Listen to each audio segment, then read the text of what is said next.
నమస్తే, welcome to reflection news. నేను శర్మ. అస్సాంలో ఉమ్మడి పౌరస్మృతి సివిల్ కోడ్ యూసీసీ నిబంధనలు అక్కడ అమలు చేస్తున్నారు. కొత్తగా మూడోసారి అక్కడ ఎన్నికైనటువంటి హిమంత్ విశ్వశర్మ కొత్త నిర్ణయం తీసుకున్న మంత్రివర్గ సమావేశంలో ఆమోదం తెలుపుతూ, తాజాగా అస్సాం సీఎంగా బాధ్యతలు చేపట్టిన హిమంత్ విశ్వశర్మ బుధవారం తొలి మంత్రివర్గ సమావేశం నిర్వహించారు. యూసీసీ బిల్లుపై చర్చించి ఆమోద ముద్ర వేశారు.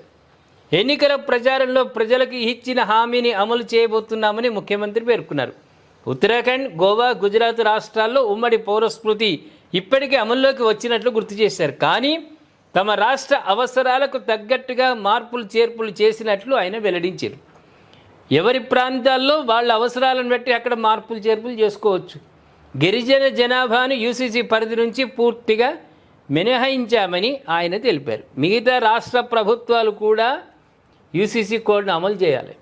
ఇది అన్నిటికీ మంచిదే. కాబట్టి విశ్వశర్మ తొలి ప్రాధాన్య ఓటు ప్రజలకు ఇచ్చినటువంటి వాగ్దానంలో మొదటిది యూసీసీని అక్కడ అమలు చేసిండు. గిరిజన ప్రాంతాల్లో అడవులలో ఉన్నటువంటి వాళ్లకు వీటితో సంబంధం లేకుండా వాళ్లకు పూర్తి స్థాయిలో మినహాయింపు ఇచ్చిండు.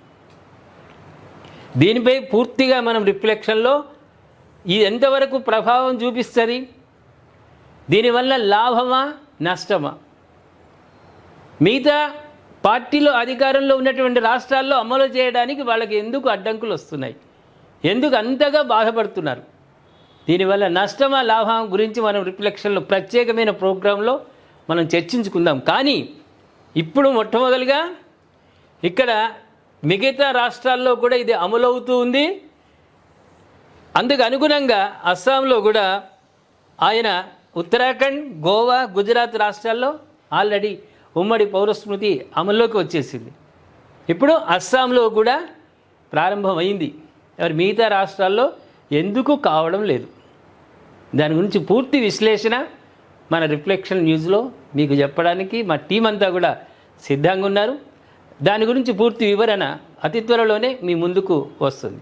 ఈ ఉమ్మడి పౌరస్మృతి గురించి మీలో ఉన్నటువంటి సందేహాలు కామెంట్ రూపంలో తెలియజేయండి. సబ్స్క్రైబ్ చేసుకోండి, షేర్ చేయండి.